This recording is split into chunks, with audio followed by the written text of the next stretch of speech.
So we are all recording this 1 week post PAX Unplugged. So, of course, we have to talk about all the awesome stuff that we got and did at PAX. I realize it's like 2 or 3 weeks after PAX or something now, maybe, when this episode comes out. But I don't care. PAX is awesome. I want to talk about it. Let's go over our loot. What did we get there? Because I know we all got some awesome stuff. Timmy, what'd you find? Ooh, I went and got some dice, and more dice. That's literally all I bought was dice and food, because what else does a goblin need but more dice to eat? To collect. I'll just highlight a couple of them. I got some great pieces from Black Oak Workshop, where dice are treasure. For my dice scroll, that was pretty fun. I think I marked off 1, 2, 3... Yep, got 3 stickers from Black Oak Workshop, and then I went to a random stall. I'm a little sad I can't remember their name. I don't think I even looked at their name. I just saw their dice, and they had some pretty unique kinds of dice. They had this bloodstone die. It has like mineral oxide mixed in with the stone. I love that one. Yeah. Mm-hmm. Stone was one of the materials I needed to collect, and another material I needed to collect was glass, and I got this sick baby-sized obsidian D8, which is technically volcanic glass. That is so true. It counted for glass. It was great because these were orphan dice. Like, they were originally a part of a bigger set, but I guess they got orphaned somehow. Their parents died? Yeah, parents died. Terrible. So I adopted them, and I'm assuming this, like, black obsidian glass one will become Batman at some point or something. But, I'll have to see about that. I'm the knight. Okay. Kel, what'd you get? I also stopped at Black Oak Workshop, and I got these cool void dice with like tentacles all over the 20s, and then the 6 has these tentacles, but they're like deep purple, black, and then purple lettering and numbering, and they're all sparkly, and they're all Cthulian. And I've played with them once so far, and I'll say good rolls. And I don't usually use other dice. In fact, this is the 3rd year going to PAX, right, for us? Or is this the 4th year? Yep. Yeah, 3rd year. I think this is the first dice I bought in the 3 times we've gone. In the 3 years, really? Yeah, I don't think I bought dice the first 2 times. What about the crane? The crane game? The crane game? I don't count that. I didn't buy a set of dice. I got, like, individual dice. Oh, I mean, if you talk about never buying a full set of dice, I've only bought dice at PAX, and I guess I've never bought dice because I never bought a full set. Yeah, well, other than my random chance of luck, I haven't just been like, there's so many dice vendors there, and I haven't like picked dice and brought them home. Yeah, I mean, you can throw a die and hit a dice vendor, so yeah, like, it's pretty easy. But no, I love these Black Oak Workshop ones. I got I think it was a jackalope stuffy for Una for Christmas, and I got a game that we played for Brock, Shadow Ninjas, which is a really fun little game where one side is cats and one side is 2 corgis, and the corgis just have to stop the cats from getting to the koi ponds on the other side. And the board's beautiful because it's like a little street and then a little hedge maze and then a little house, and there's 4 koi ponds, and that's it. It takes like 5 minutes to play. You roll dice, you move. And the corgis have to reveal all these like 30 cats. There's only like 4 real cats. So that one was super fun to play. So what else? Did I get anything else? No, I think the rest of it was just barbecue. Yeah. If you have not been to Philadelphia, the Philadelphia Indoor Market has the best barbecue place I think I've ever had. And I think the first year we went, I remember walking in and we all just smelled barbecue and was like, oh, where is it? Where's the barbecue? I have a couple more games that I'm going to order from my local game store because I wish I had bought them there. I just didn't. Yeah. So Mark, you went with us, but we didn't see you that much actually. So what did you do while you were off on your own? That tends to happen, honestly. Like for conventions, I prefer just wandering around by myself after a while because I hate moving in groups.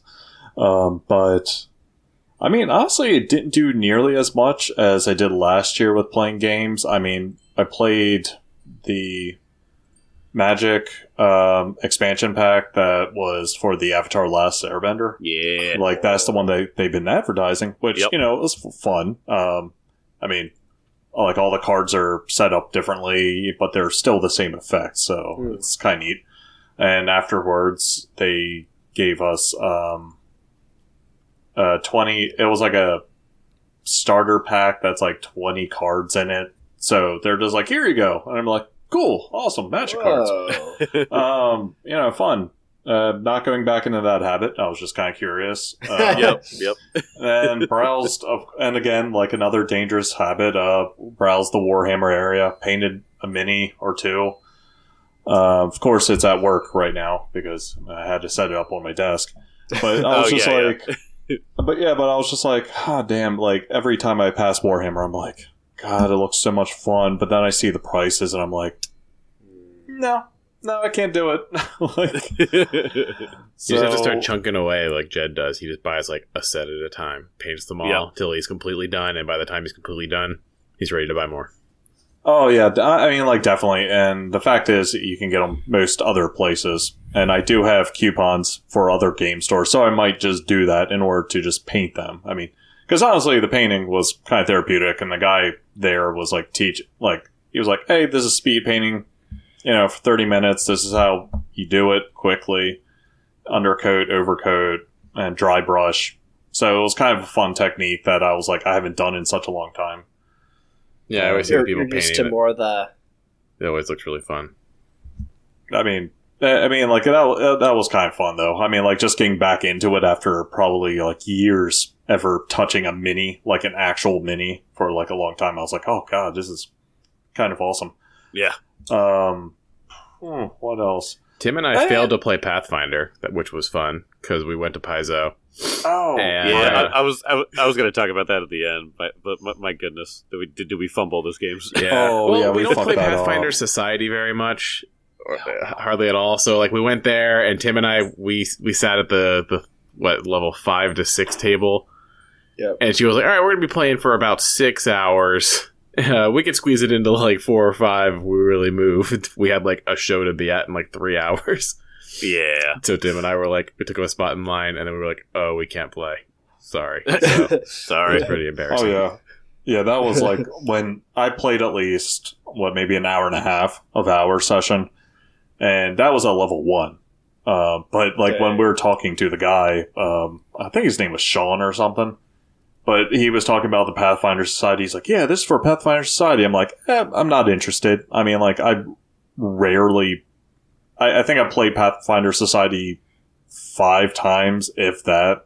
Mm-hmm. And he was like, oh, yeah, we've been doing it since 2009. I was like, holy shit. Like, whoa. Dang. Yeah, like when first edition came out.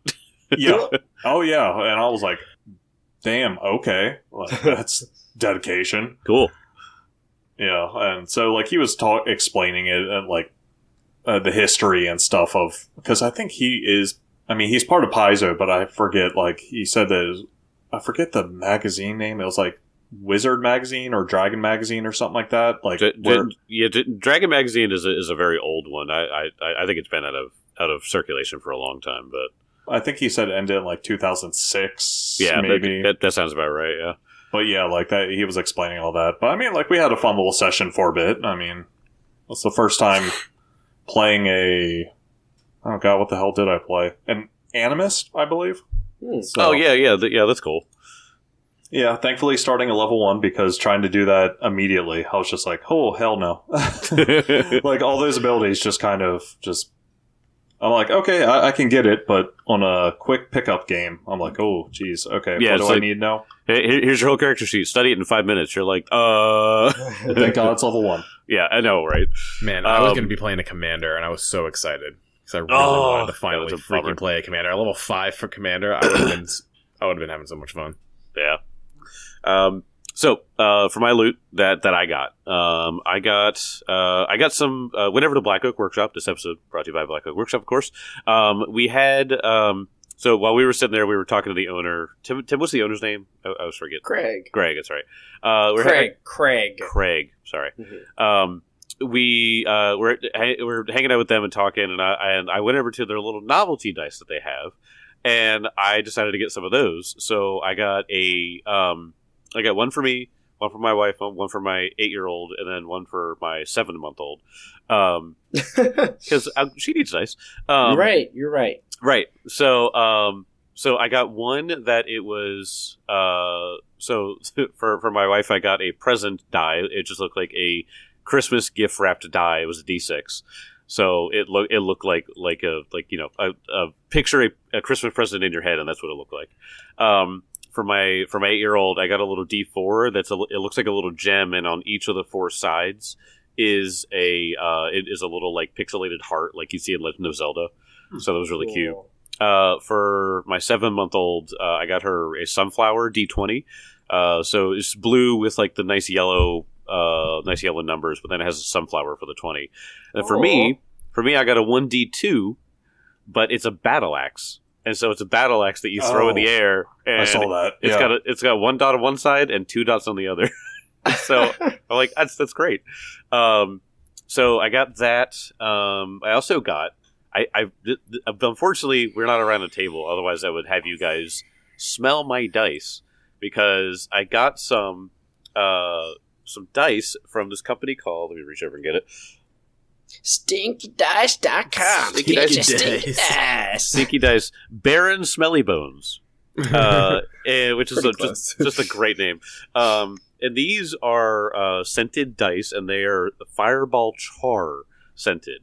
And when you open it, it's metal tin, and you smell it. It smells like a fireplace. Oh, Jake, I can smell that from here. It's so good, and so I was like, I didn't ever thought about having scented dye, but sure enough, you can get scented dye. And so that was a ton of fun, just like finding that and being like, the guy had a great selling, a great pull too, because when you walk by, he's like, "You want to smell my dice?" And I'm like, You're like, no, man. Yeah, like, yeah. Well, since you asked with so much gusto, give me a... So he opened up his trench coat and let you smell his dice. I think as soon as I smelled that, I was like, it smells like liquid smoke almost. Like it's very I was like I said, the pungent. fireplace. Yeah, very pungent, but it was great, and they had a bunch of scents. They had like. There was one that was like rainfall, so it was the smell of rain. There was another one that was like leather. They had some really good ones. So go check out Baron Smelly Bones, because they have incredible stuff.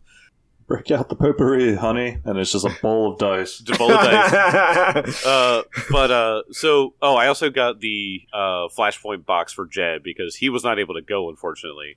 And what was really funny was after I texted him the box that I got it, he was like, "Did you go for the headshot challenge?"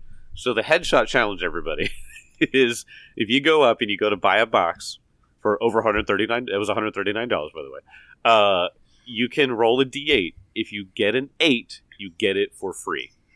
And so when I texted him that I got the box, he was like, "Did you do the headshot challenge?" I was like, "Yeah, and I lost. You're paying me $139." But yeah, so now obviously we're going to be playing a lot more Flashpoint.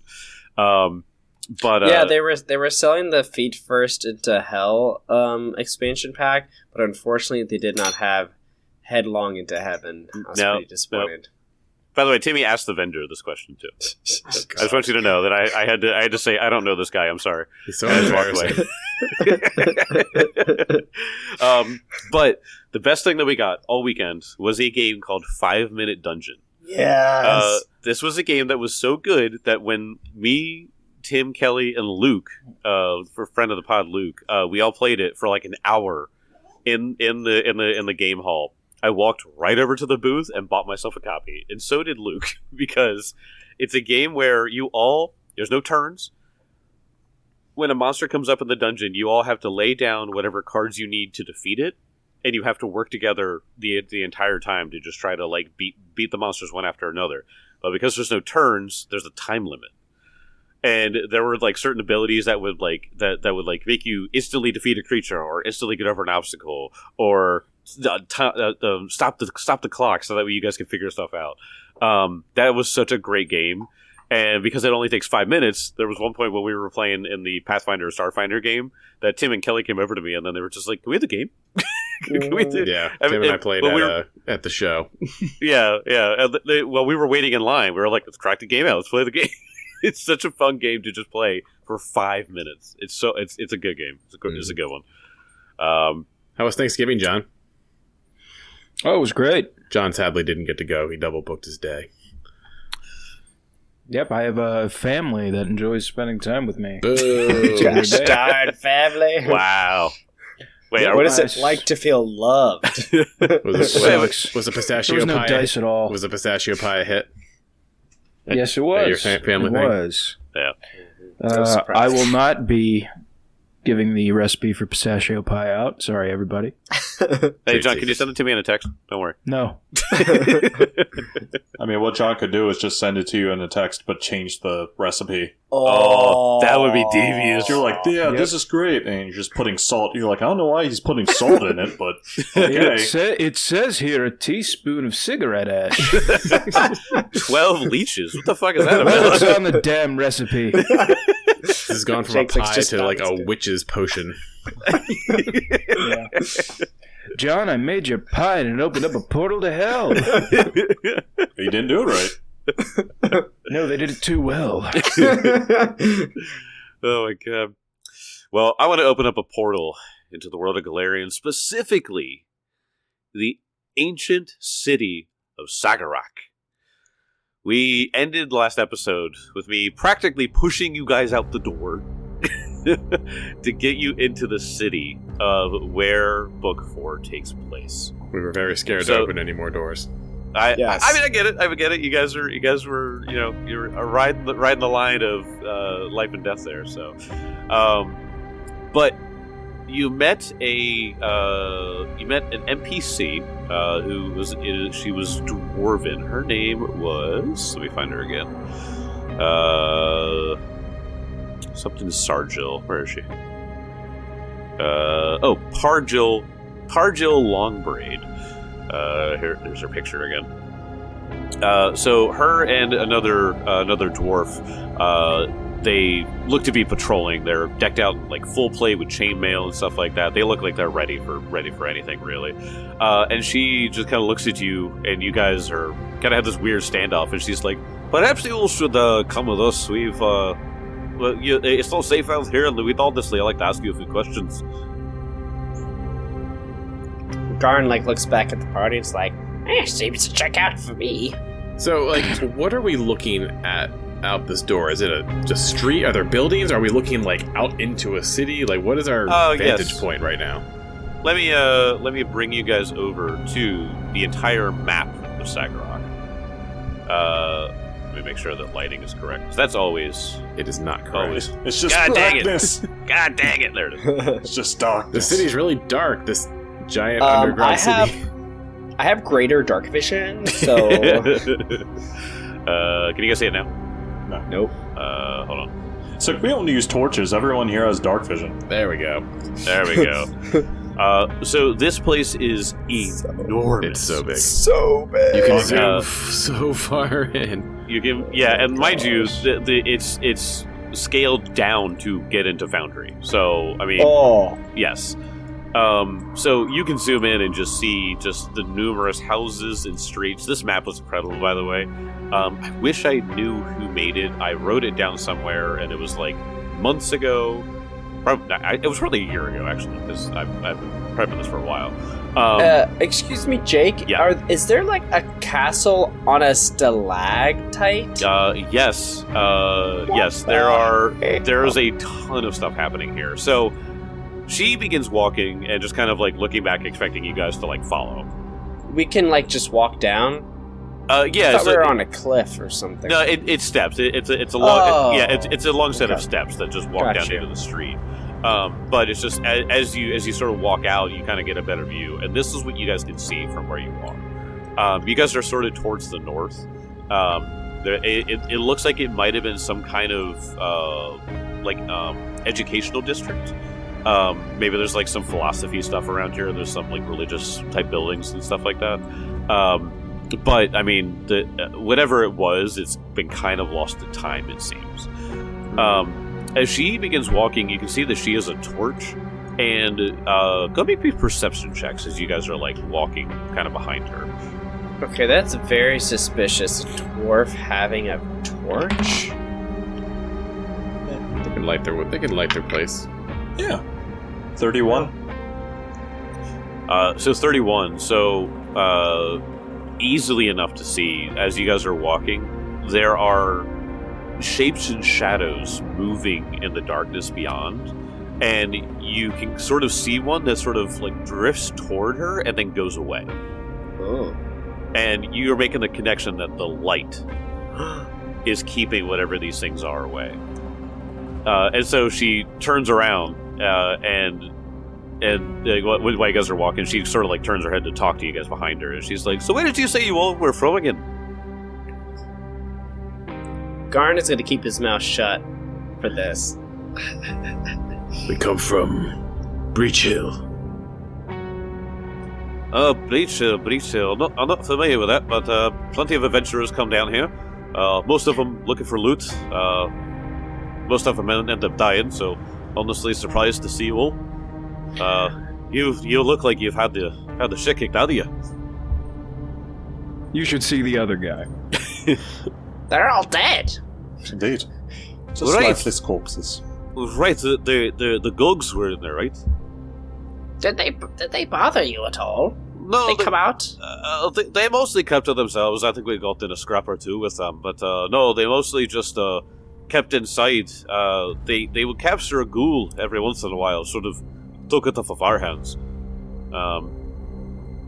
Yes, they actually had one in their possession. I think they were saving it for later or something. Oh, Cool. Yes. no. You see, what happens is what they use the ghouls, and they feed them. They feed them live creatures, and then they like rotten meat. So they wait for the ghoul to turn something rotten, and then they eat that meat. Oh. That makes sense. It's fucking disgusting. Yes, just a tad. So Kezra is always, when exploring, he's always detecting magic. Is there magic coming from the fire, or is it just a regular old torch? Regular old torch. But the level of necromancy around here sends a chill up your spine. Amazing. It's like constant. Kezra,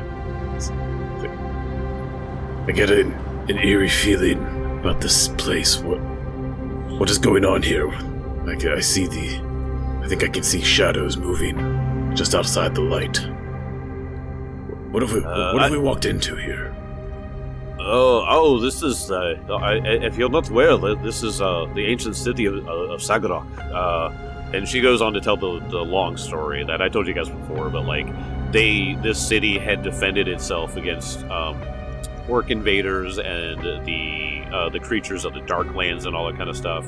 And eventually the orc raiders succeeded. And while they were sort of raiding the place and looting it from whatever was left, the citizens of Sagarok rose, slaughtered the entire orc army that was taking them, and then just became an eternal haunted city after that. And she's like, so we mostly we camped out down south in a small section called Kovlar. So that's where I'm walking you to now. It's about an hour walk though, so if you want to take a risk, you just let me know. She just said that there's a settlement down south? Right. Our home is Kovlar. Oh, I see. I think having a place for us to rest up would be most welcome. You can see Garn, he's just kind of like, he just really looks like worse for wear. Like, he's keeping up, but kind of barely, it seems. So she notices this. She's got like clearly a military background, and so she goes to, if you need to stop, just let me know. This light will hold out. The sooner we get to where we're going, the better. Yes. Is there been any tale or stories about Gugs wielding godly powers? No. Those Gugs, like I said, we usually just left them alone. But who knows? Who knows what they might be doing? But were they casting things at you? One of them was slinging some pretty heavy magic around. Well, that's not good. Well, luckily, I guess if you killed them, that's one thing we don't have to worry about. Well, luckily we've got a guy. Nudge Kezra. What happens if you are caught in the dark down here? I'm afraid to say, but it's not good. The shadows might tear you limb from limb. You might be possessed, and then the next time we see you, there's just something not right about you. Yes. Oh, wonderful. So it's okay. Iomede's light pierces the darkest night. We'll have to lead on that if we have no fire. And I think I have part of the spirit of a god inside me. Now, that's my working theory. You know, we're gonna have to talk about that later. Let me ask you a question. You ever heard of Gorham down? Is Gorham still worshipped down here? Of course. Gorham is the one that gives us strength. But no, for the most part, it's like I said, we've had adventures, but But in your settlement down south, are there any shrines, temples, or priests of Gorham by chance? would there be? Obviously, there'd be Torag. I was gonna say Torag is Yeah. the clear one, Right. Yeah, he's the main guy. Yeah. You know what? Let me go to Kovlar. I know the Wikipedia. Gorham is not far behind, especially for battle-worn places. So if you go to the PathfinderWiki.com, the demographics of Kovlar is 99% dwarf, 1% others. So also lawful neutral. Alright. But yeah. So okay. So I should get into this. So as you about halfway into this, you can about 30 minutes into your walk, you can see where she's talking about Kovlar, because it's the only spot that has any light for miles. And so this enormous cavern that you cannot see the top of because it's this fucking city, eventually you do see a light down towards the south. And so she just looks over there and she's just like, "Lord up be praised. We're halfway there. Keep it up." The city really is amazing. There's like 2 big valleys that run through it, and then a mountain range between these 2 valleys. Like it's true. It is truly enormous. Yes, there's an underground mountain range. It's just an insane thing. It's exactly. It's an underground mountain range. There's like the castle hanging from the stalactite is insane. And then this map is really cool. It's very high definition. Really zoomed in. I was zooming in. I was like, oh, can I maybe see someone? Like, is this like Google Maps? Right. So is Kovlar technically on this map, or is it like farther south below the city?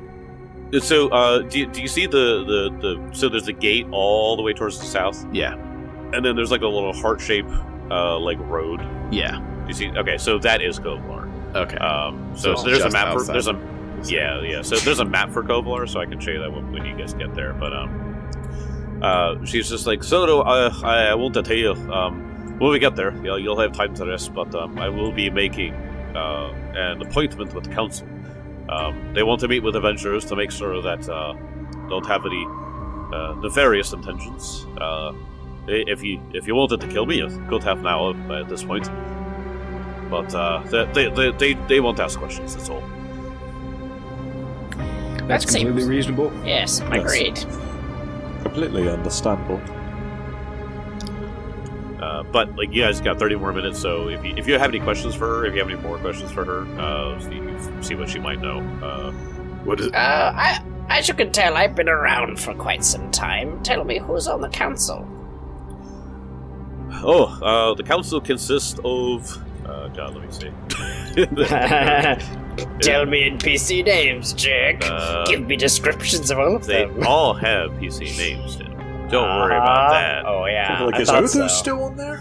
Is he in the council still? What's their favorite, and what's each of their favorite foods and sign? Oh, right. They're squirrel signs, specifically. When's the last time they saw a squirrel in Kovlar? It's like, oh, we have squirrels, but they're underdark squirrels. We don't deal with them. Underdark squirrels. What's the name of that? That one squirrel in like Norse mythology that's trying to eat the tree of life. No, the squirrel's not trying to. That's Nidhogg, which is eating the roots of the World Tree. Oh, right. Ratatasker is the Ratatasker. tender of the World Tree. Ratatasker. Just imagine they're all like annoying like that. Yes.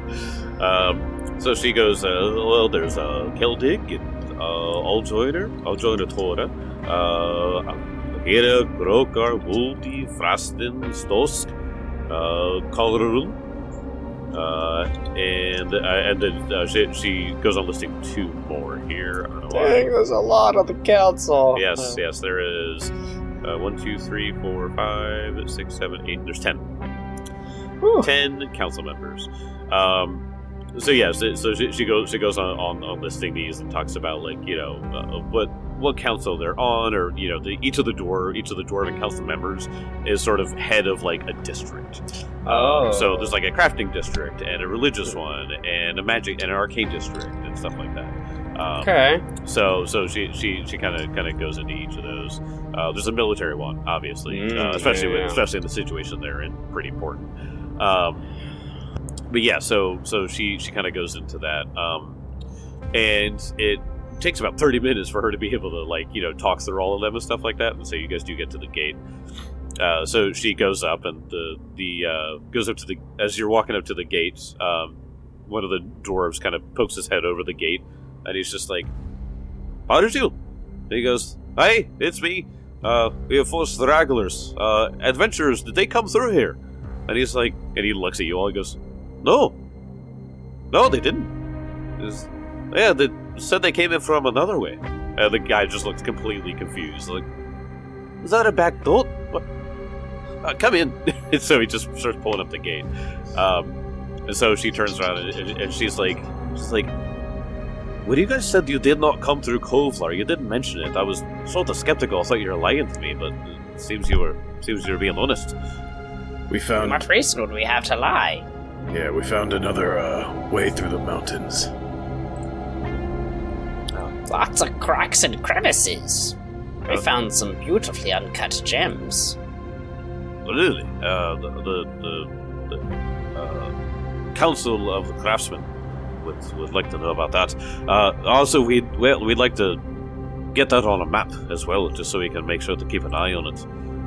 We also encountered a great worm when we were passing through that way, so great care should be taken. I don't know if these worms are solitary or not, but nearly killed all of us. Well, and there's this rock creature, a Gricktog. Oh yes, the Gricktog. So I'll be careful. You see the shiver go down her spine as you say that. We unfortunately didn't kill that one. No, it's probably likely near the entrance of the Crystal Cavern now, so if you sent anyone, they would likely get eaten. Aye, luckily it didn't try to attack us on our way down here. Very well. If you don't mind, I think it would be good for. Well, you know what? You all get some rest. I'm gonna go talk to the council. We'll make sure that you're healed up and that you can rest your weary feet.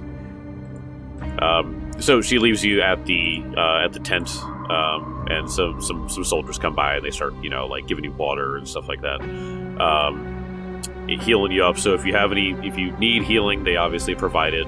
They just battle medicine you up until you're good. Nice. And it's going to take some time for all the council members to come together.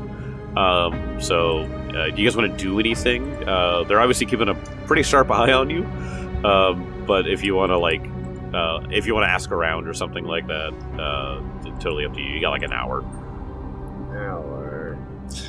Did we want to try to pawn off goods? We could do that off air. I'm just kind of getting the vibe from the group. Yeah. I mean, could we do that in an hour? Just go dump a whole bunch of items on a merchant. Hey, take these, please. Do it. Good clattering to the ground. Yeah. I mean, if you guys want to do that in the hour, obviously, if you've done the math, you know what you're getting. So there's like 2 soldiers whenever you guys walk away that follow you because they're they want to make sure that you're back when the council's ready for you guys. Yeah, Garn's feeling pretty comfy being amongst a lot of dwarves, so he's just kind of making small talk with them. Be like, oh, how long have you lived here? And, that sort of stuff.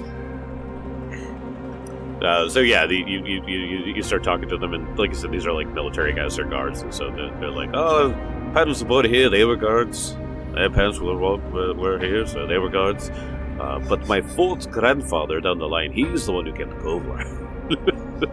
So you see, it's like a long generation of and for dwarven years, that's like 1,000 years ago. Right? Yeah, it's like it's long at times. So yeah. But yeah, so you start making small talk. Now, when you guys do wrap up your stuff, you guys are able to let's see something. Okay. You guys are sitting around, and Parjil comes back, and she comes back with somebody named. She introduces herself as Keldra Halrig. So you can see she's a female dwarf with a sweet-looking hammer. And so she comes up and she goes, "Oh, adventurers! How's everyone doing?" I've definitely seen a better days, but these old bones are keeping up. Good. By the way, they're all speaking in Dwarvish, so... Ambrose is eavesdropping. Okay, yeah. Oh, he speaks Dwarven. He said it to Garn once. Yeah. That's right. So she just introduced herself. She goes, "I am Forge Master Kelda Halrig. It is my duty to... it is our duty," she points to Parjil, "to bring you in front of the council. When we have adventurers in here, we usually like to see if they're willing to help. If they're willing to help us in the things that we need, we will help with them. So if you'll follow me, most of the council members have gathered, so make our way this way, and we'll get started." A forge master, you say? Well, it just so happens we have a forge master of our own amongst us. And he points over to Kezra and he says, "You see this work right here?" And he points to like literally the Dawn silver breastplate that he has. It's custom fit to his misshapen body. That was all his handiwork, believe it or not. Oh, he's a master forger with a body shape like that. I took a few knocks and dings during some wars, so war does not leave one unscathed. What wars was that? You've quite a lot of years on you. Let's see. My parents fought in the... this war.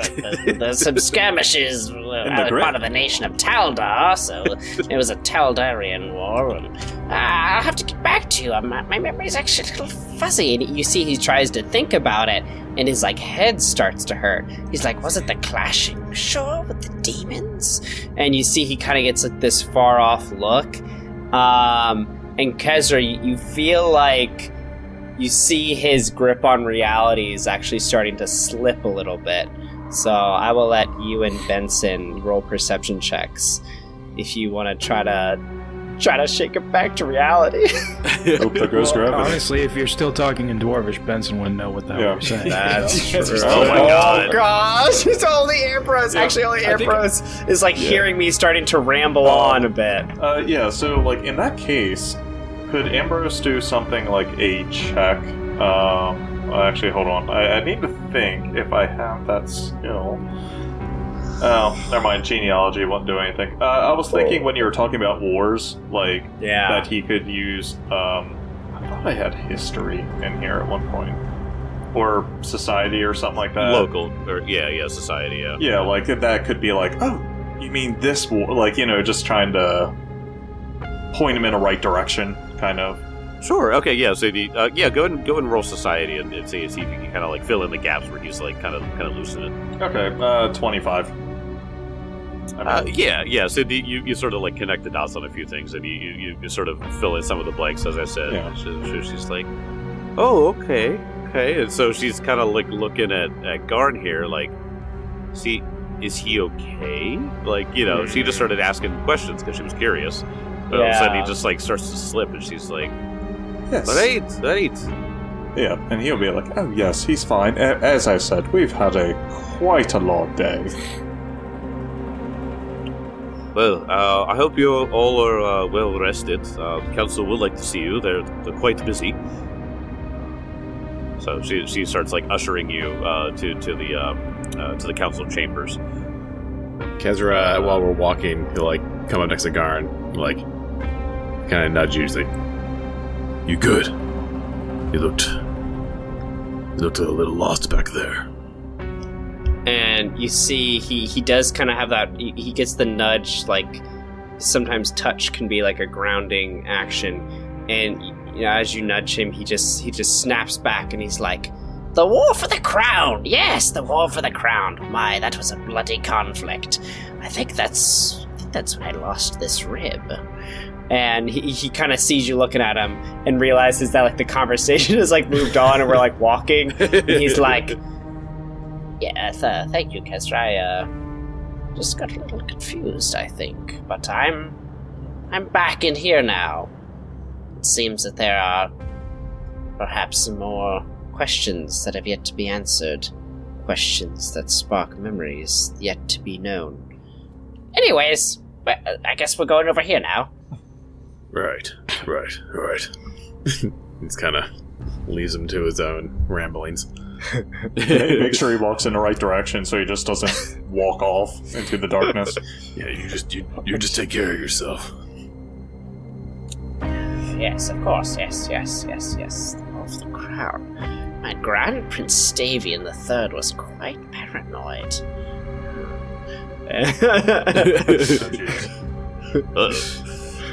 Alright, so you guys are walking up to the council. So Pargil, Kelda Halrig, she went on ahead as she's obviously a council member, but so Pargil kind of like takes you guys aside before you guys walk in, and she goes, so, each of them have some aspect of the city that they want to make sure that you can help out with. What you want to do is you want to try to make yourself as favorable as possible, and to make sure that you can provide yourself as a service. Okay? Sounds fair. Of course. Real quick, I'm trying to remember where it was written down, but what was the note that we found that drew us here, and what did it say? Oh god. I have it somewhere, but I have lost it to time.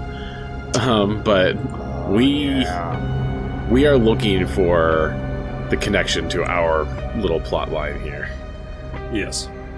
So all that Ilstra and the Five Kings Mountains to work together to attack Breach Hill. Yes. Ilstra? Yeah. Ilstra. So we're looking for I we're think looking for an it's- Ilstra. Let me make sure that name is correct. Hold on. Because let me see.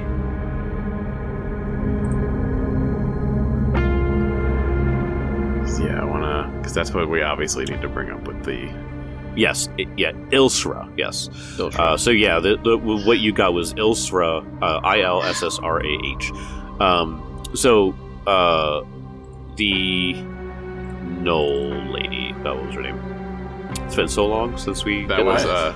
Laslin. Laslin, thank you. So Laslin was, she was saying that she wanted to work with Ilsra in the Five Kings Mountains in order to try and attack Breach Hill.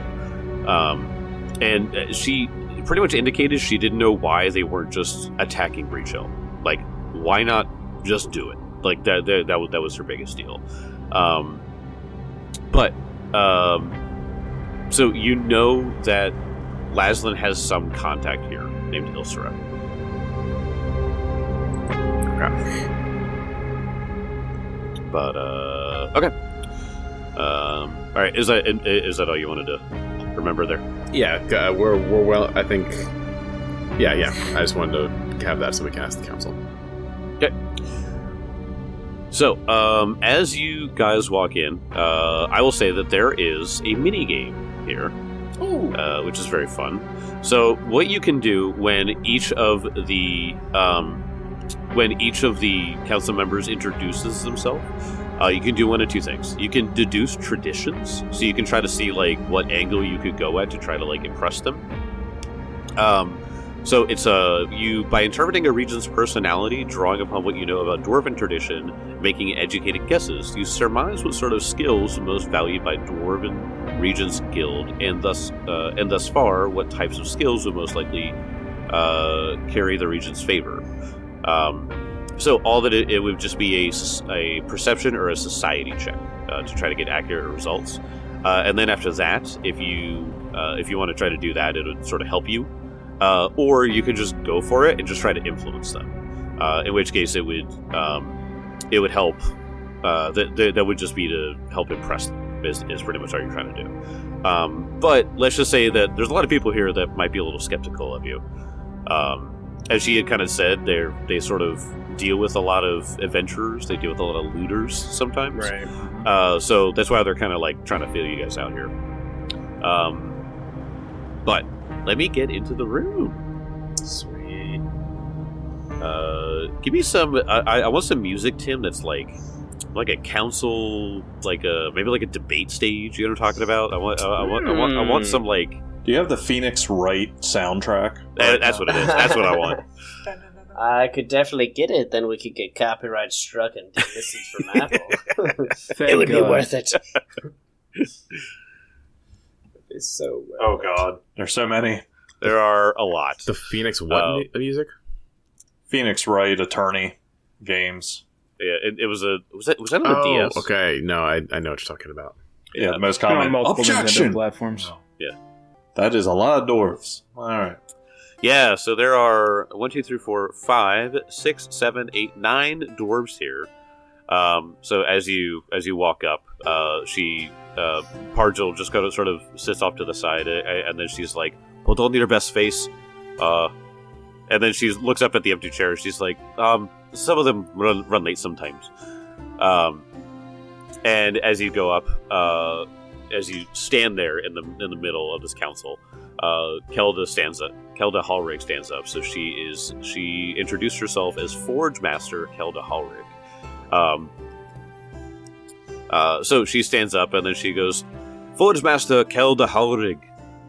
Next one stands up, "All Joiner Tora Garnis." Another one stands up. Oh, let me do some pictures. So sorry, I forgot about that. I have pictures for each of these. So this is All Joiner Tora Garnis. Sick. So she, So female dwarf. You can tell that she's got a tool belt of some kind around her. So she looks like some kind of craftsman. Here we have Fortunate Algera Cord. Well, she's got dice. So she has dice. So she's got this sweet looking armor on. She's got a pipe. Her hair's all pulled back, and she's got dice. And you can see she's just sort of like fiddling them in her fingers, just sort of idly. The next one is Commander Grokar Hammersong. So old badass looking dwarf, white hair. You can tell he's just grizzled from who knows how many years of battle. Next one stands up. Goldhand Woldy Iron Temper. She looks very dutiful, very royal in a way, regal. She's got like a little circlet around her, very fine vestments. Next one is the empty one, so they just sort of all look at each other. And then the next one just kind of like picks it up. Next one is, let me read this guy. Adorned Stosk Dulgender. Adlar would love him. Yeah, I know. Yeah, this is a very portly dwarf. He is. Boy is dripped out. Yes. Yeah. He's got drip. He's got so much coin on him too. Yeah. You can see under his right arm he has just a bunch of money bags. Oh my god. That he has just the best mustache I've probably ever seen on a dwarf. Oh, and that fox pelt. Yep. Oh my gosh. Dude, you can tell it suffered. Oh yeah. This offer makes it more beautiful, too, you know. Next guy stands up. His name is Archmage Hrumgar Nolraven. This is my guy. I like him. He has some scrolls on his side. He has what is clearly some kind of alchemist creation, and he's quite old, but he's got a big old Gandalf-looking pipe. Is he a dwarf? He is a dwarf. Oh, okay. He just kind of like He's less rotund, barrel looking than most. But yeah, the big old dwarf. Clearly, he's got some like arcane vestments. This one is going to be. Her name is High Physic Natri Dulginder. Well, Benson definitely fucks with this one. She has a full plate on with a crossbow that looks like it has about 100 bolts in a chamber. Yeah, it looks like a semi-automatic crossbow. Yeah. And then that thing at least pulls 500 pounds. Yeah, exactly. Yeah. And then she's got it looks like she's got some tools as well. And then the last guy, this one is. Crossbow has like a compressed gas tank on it. Yeah. Badass. The last guy. This guy, he's got a little skull cap on, big red beard, and he stands up and he goes, "Mountain Heart Coloron Chisel Rock." Jesus. All right. So they all sit down at once, and then Kelda stands up and she goes, "It is your turn to speak." I am Sir Benson Black, champion of Iomade. Me and my companions here are... And I am Ambrose of House Gohenves. I'm Kezra. I'm not of a place. I am Garn Stoneborn of the Five Kings Mountains. This is where my family lies, but grew up in Taldor. Garm, when you introduce yourself, they all kind of look at each other for a second and then just go, "Very well, Kezra of no name, a wanderer of sorts, are you?" Indeed, never take my shoes off too long anywhere. Understood. Who do you pledge yourself to usually, if not a name or a house? Pledge myself to me. I'm the only one who matters. But you hear a few scoffs. But I promise you, I am here, and my companions are here. Not in a matter of trying to take advantage of your people or the city. We're not looters. So you don't have any cause for suspicion among us. One of them stands up and goes, "Prove it!" So this is your chance to sort of, you can deduce traditions. Like I said, that's a perception or a society check. Or if you want to just try to influence a regent, you can just be like, "Listen, I don't care what your things are." Could I flex my lore Five Kings Mountains to try to deduce? Yeah, I would say that specifically would be helpful here. So who do you want to try to deduce? I know there's a bunch of names that just threw at you. So. Yeah. I tried to type them as fast as possible. That's totally fine. Let's see. I'm more of the battle type. So I think it was a iron. Oh, Commander Grokkar. Grokkar Hammersong. Yeah, Hammersong. So I think I want to maybe try to deduce them, because not only do I have lore Five Kings Mountains, I also have lore Warfare. So I feel like it's the same bonus, but I feel like kind of like blending that knowledge that I have. Perhaps I could, maybe see if maybe he fought in the Forge War with my parents or something like that. That would definitely be long enough ago that mayhaps he could have migrated from another region of the Five Kings Mountains. Okay. Oh, that's good. First roll. 17 on the die for a 31. 31. You've seen this type of dwarf before. So I'll say it is a success. Wait, let me see. Yeah, success. Commander Hammersong respects bravery and competence in battle. He has little patience for sadists. You kind of get the idea that he's like, we do what needs to be done for everybody. Very, very Torag centered fighter. And so if you call on him, he stands up and he goes, "Tell me your greatest personal triumph." Oh, my greatest personal triumph. Let's see. Come on, I have it written down. Okay. This NPC is clearly made for Tim, by the way. Yeah. Yes. Give me your craziest Garn story. What's the one? I'm sorry, I'm like stumbling so much. But the Mendevian Crusades, those were against demons? Yes.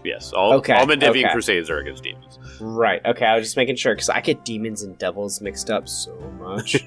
They're all fiends, so... Right. Devils do like to enjoy being there, but they're not the ones pouring out of the world wound, so... Yeah. Well, back during my time in the Mendevian Crusades, the field of battle is thick with a great many demon from the world wound. And it was upon this battlefield that an Eshmok made its way through one of those hell portals. Me and my compatriots fought bravely, but it was I who was able to take off the stinger, which rendered it useless except for its parasitic fungi. And not only did I take off the stinger, me and my companions felled the beasts, and afterwards I was able to remove the parasitic fungi. For not only am I a great warrior in battle, but I am also trained in medicine to help those who have been hurt in combat. For you see, Gorham is the god of battle, the one who I serve. And although Gorham did not have specific plight with the demons, when there is a battle to be fought, you can be rest assured that his worshippers will be there. And I was sent as a dispatch to aid the Knights of Iomedae. I should have had you roll now. But what was your total on the Five Kings Mountains? So that was earlier was a 31. 31. Okay, so I will give you a +2 for a sweet ass story, and that will turn it into a success. Heck yeah. So you can see that you kind of won him over because all he gives you is a nod, and then he says 10. Sick. Curt nod. And you're like, that's good. It's good. It was a Pai Mei from Kill Bill or something like that. Yeah. It was like the slightest of nods. You're like, no, that's approval. That's approval. Yes. Hey, he loves you now. You're his favorite person. So he sits down. He seems content. Anybody else? If you want to step forward, you can tell me which of these you would like to talk to. Let me put a little thing on them so that you guys can see who you have influenced. Nice. Let me see. There should be a way in this. Hold on. Kezra kind of he has like a annoyed and skeptical look on his face, and he kind of holds back to see if Benson or Ambrose do anything. Benson will do something. Benson will look at the crossbow dwarf, whose name I completely remember. Her name is... There's so many fucking dwarves. High Physic Natri Dolgander. As I've stated before, my name is Benson of House Black. I have no interest in riches or wealth. As you can see, I've been outfitted by the gods themselves. to destroy evil and to save those who are in need. If you are all in need, I am simply at your service. There is no other question. Okay. So, let's go ahead. What do you want to roll? You said society or... Well, each of them is going to have a different one. So you are more than welcome to just try to roll, diplomacy or something like that. But finding out their specific one will give you the lower DC. So you can just try to... Yeah. So as you say this, he goes, let's say your best friend has been having a hard time.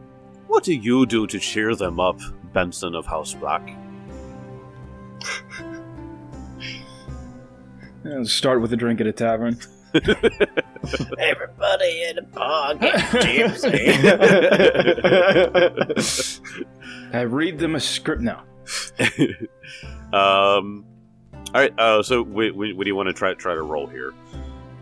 I think that was like a little subtle clue. Cheer them up. I guess I'll roll charisma. What do you think? So straight charisma. Do you have a diplomacy skill? Because obviously you're just trying to be diplomatic here. I'm also just gonna fucking farm aura. Roll to farm aura. Yeah. Man, that's a skill. Holy shit. Oh, it's right there. I've got a plus 20 in there. It's in the remaster rules. Yeah, I do have diplomacy. Nice. Okay. All right, so go ahead and roll, and then we'll see if you get the... Easy. Okay.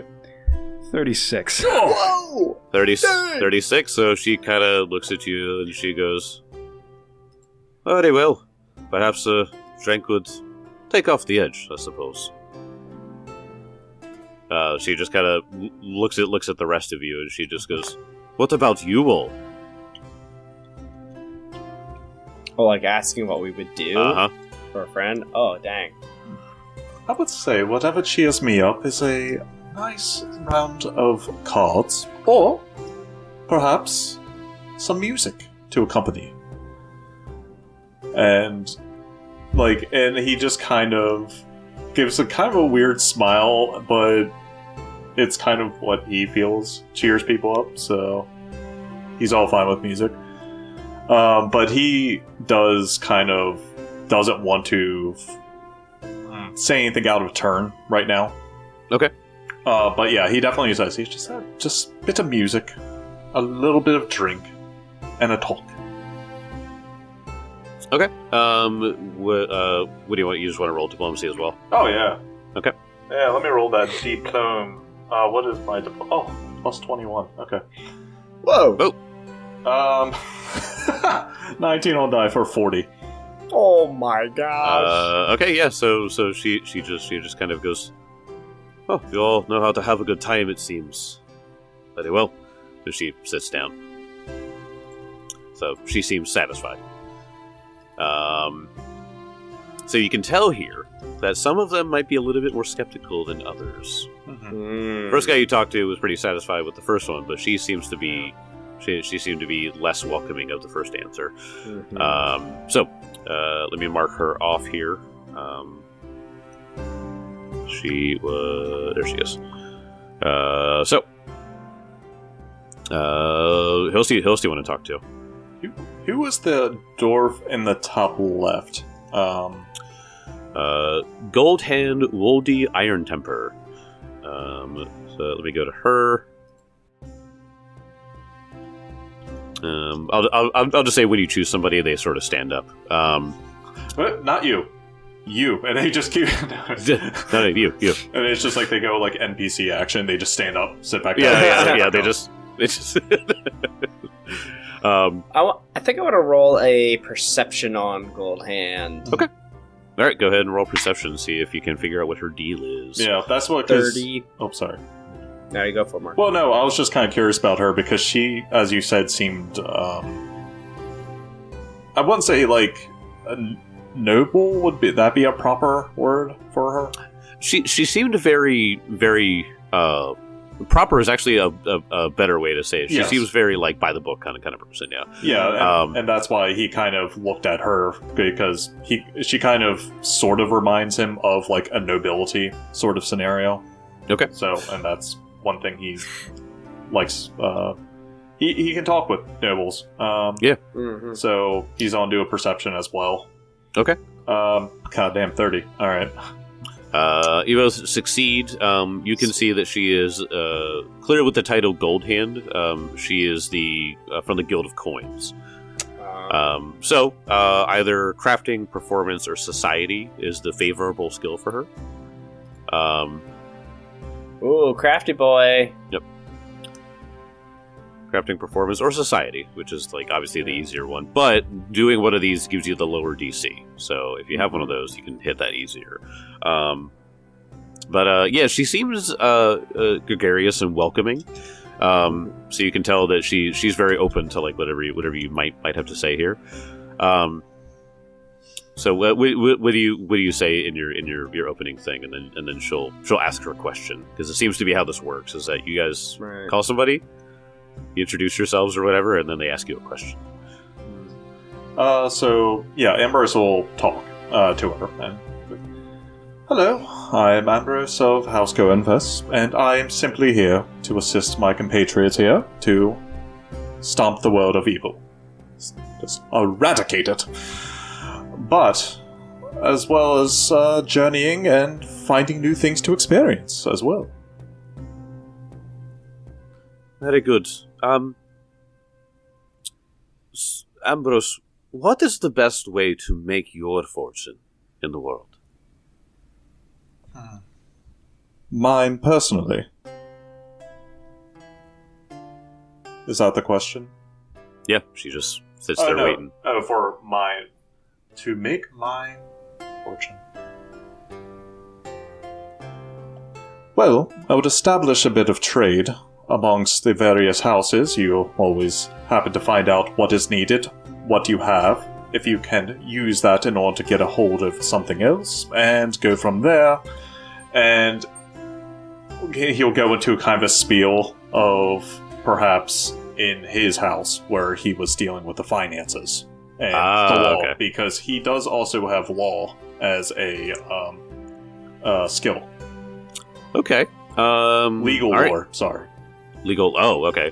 Yeah, I mean, for the Guild of Coins, they certainly like that. All right. So if you want to roll, like I said, it was crafting, performance, society, or if you want to roll law, that would go for the lower DC here. Okay, I'll do legality reasons, because it kind of he starts off almost like he's trying to charm her, but then immediately goes into like a jargon-filled mess with that she and maybe the other guy knows. But let's see, legal lore. Okay, not terrible. 32. 32. Let me see. Okay, so that is a success. So she just she goes, very good. It seems you know your way around. What about the rest of you? What is the best way to make your fortune here in this world? I'd probably set up an underground gambling den, and then work my side hustle, scamming the rich and idiotic of the town. Benson's just like, Jesus Christ. Kezra just has no fucking time for this. He is as indignant as he can possibly be. You can tell that she is taken aback, but you can hear that the woman off to the west, Fortunate Halgara Cord, Yes. the one with the dice, she's just like, Good. So, does the rest of you say anything? I think Guard is just kind of speechless. Guard, he comes from, trade and military and having some pretty strict parents. So to have someone who just has just a complete disregard for authority he's gobsmacked. He's walked this earth for, 250 years, and he has never come across someone so crass to like someone who holds like positions of power. Like they could kick us out of the city, and Gar just got like literally just jaw agape and just does not have a word to say. The council member of the Guild of Coins. She's the head bank. I'd probably start writing faulty checks. Hit all your pawn shops. If I figure out your signature, I'll just use that. I see you're a righty. No. I guess that... Oh, God, I don't even know how to retort that without making it like, ha ha ha, no, he's just joking. God, that would never work. I feel like there's probably like a minute of like silence. And Benson just says, my fortunes are not important to me. I leave my physical fortunes to those who understand coin. It's not why I was put on this earth.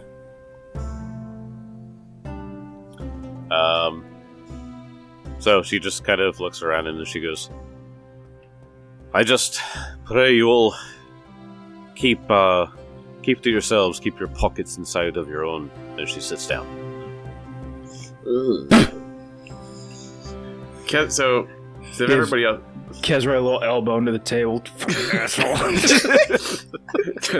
You elbow Kezra, he looks at you like, watch this. And he stands up. And he looks around the room, and he wants to find the most skeptical, shitty-looking dwarf that's, like, just eyeing them up. The guy all the way to the right. That's what I thought. Which is, Colorin Chizarok. He does not want to fucking be here, and he already hates the fact that he's here and having to deal with you guys. So he's clearly just in the worst mood. So you think... Yeah, go ahead. You think he might have not finished wiping before he got here. Like, he is just having... Just a fucking horrible time sitting here. There's a spell for that. So Kessler kind of like walks around, like eyes each one of these council members, totally indignant, doesn't want to be here. And he goes, I'll tell you the truth. I don't have time for this shit. I don't have time to stand in a room full of bureaucrats while they question my character. We didn't come here looking for you. We are on a journey already of our own. We are looking for somebody named Ilshra. She has an association, we believe, with the Scarlet Triad. That's what we have been hunting, who we have been killing. That's what has brought us here now. We have no quarrel with you or your people, and we have no time to deal with petty squabbles and politics. If you need help from us, we can accommodate you within reason, but we have our own timelines to keep to. So unless you have any true cause to be concerned with us, I suggest we get to business and you let us continue on what we are after. If that's okay with you. and my role would be intimidation for a coerce. Okay. So you want to try to coerce him specifically, or just the? Yeah, I'm appealing to his equally indignant nature. Got it. Do we have new hero points? Gabby. I think I gave you. You know what? If you don't have one, please have one. Getting to Sagroth. Yeah. Yay! I was hoping. All right, I'm using it because I rolled a 4. Oh, okay. Not much better. 26.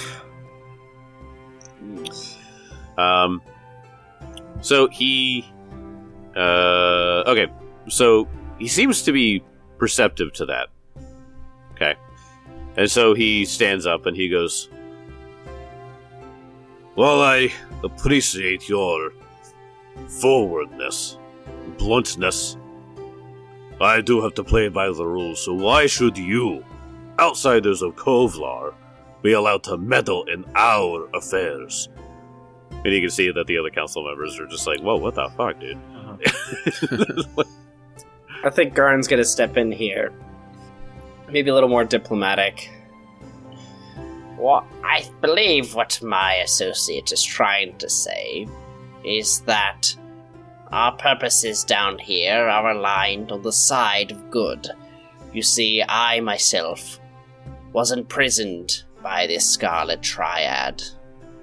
I was taken away from my family, and I am out with these here who have faced similar unfortunate circumstances. Some of their own number have died by their hand.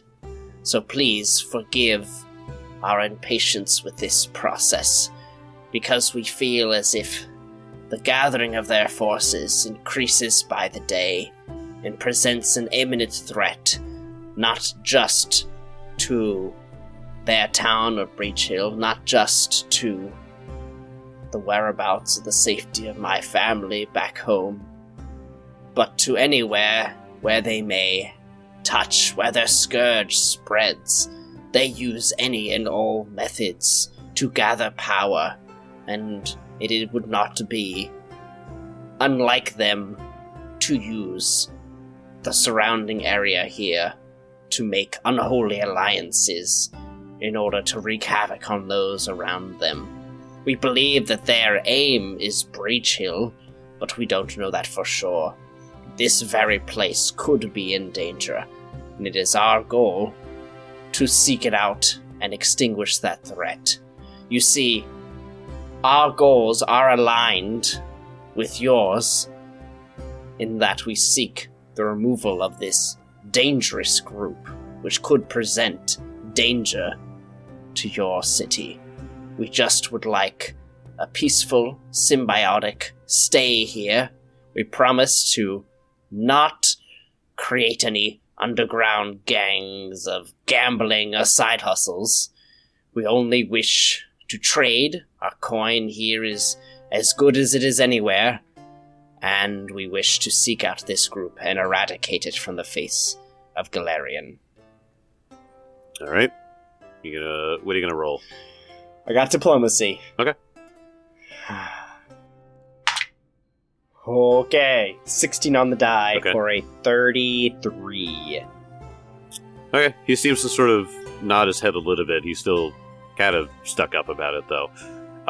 However, the guy that you impressed earlier, Hammersong, he stands up and he goes, It's clear to me that your intentions are true and noble, but this Scarlet Triad we know not of. As you see, we deal here with the ever-present presence of the undead that haunt the city of Sagarok. What makes you think that this group is somehow in our midst? Kezra pulls off from his back. He pulls off the Staff of the Dead and like brandishes it to the group. they all draw their weapons. Brandishing the Staff of the Dead and starts casting powerful necromancy. Kill them, Kezra says. Roll back away from Kezra? Roll a fortitude save against disintegration. Nope. I was about to say the wizard guy is probably like, what the fuck do you got? Anyway. You may not know of the Scarlet Triad, but their fingers go deep. They twisted everything. At our last destination, this staff was taken after a battle with a lich. Me and him over there. And he points over to Benson. A shiny knight fought down a lich and 4 undead grizzly bears. I know not if the lich is fully destroyed, but I can't help but believe that he may have had a connection to this place, to this Ilshra. We are no... He named himself Chagaki. Chagaki. He was a stone giant lich. Yeah, when you mention lich, they sort of like murmur to each other, like, "Oh, wow, lich." Oh He had a sweet flat dome. yeah, they do. Yeah. Chisel rock on top of their head. If this lich has returned here, if this is where he originated, then we continue to hunt him and his ilk. We are not aligned with the dead, and like I said, we are not here to loot. We are We are avenging our compatriots. We are pulling a thread of our own. If there's anything you know about this Jagaki or this Ilshra, that would be helpful to us. They don't seem to. Nobody stands up and says anything, so they just sort of go, "No, we haven't heard about that." It's at this point that Kolaroon, he just sort of like goes, "I say we toss them out. Hands," and he puts his hand up, and then you can see nobody else does anything. So he's just like, "Fine, I'm the only one who cares about this city then," and he sort of sits down. Which one? Which guy was that? That was Kolaroon Chiselrock. He was the guy that looked all... He's a big old curmudgeon. Oh, okay. Yeah, so the guy you tried to appeal to... Yeah, he's... wanted to toss us out. Yeah. And he called a vote for it, and then they all said no. And then he was, fine. Fine, I'm the only one who cares. How about this? Do you all have any questions for me or any of my companions specifically? So I will say that the clearly wizard guy, whose name is Wizard guy. Yep, Art. Oh my god, you're a wizard? I thought you were a homeless guy that wandered in here. Get out of here! We told you. Homeless man with a bottle of purple liquor. So he stands up and he introduces himself. I am Archmage Hurmgar no Ruvin. And he looks you guys up and down and he goes, let's say, you, with the staff, what is the most amazing work of magic you have ever witnessed? Well, I've recently discovered my abilities to transform into a dragon. I would say that is the greatest instance of magic I have ever encountered. Okay. Go ahead and roll that. What skill do you think would be appropriate here? You guys haven't sussed them out yet. But I think it's pretty clear what the most important one would be. But yeah, I want to roll Arcana and I want to flourish my dragon wings at the same time. Just Yeah. Okay. All right. I will. Wait a minute. That's not a chromatic color or a chromatic color. Shit. Kill him. all right. 33. 33. So even not, I was giving you a +2 for the wings. So even without that, you sort of flourish that. You talk about transforming into a dragon. And he goes, transforming into a true-blooded dragon. That is quite impressive indeed. What about you? And then he points to Ambrose.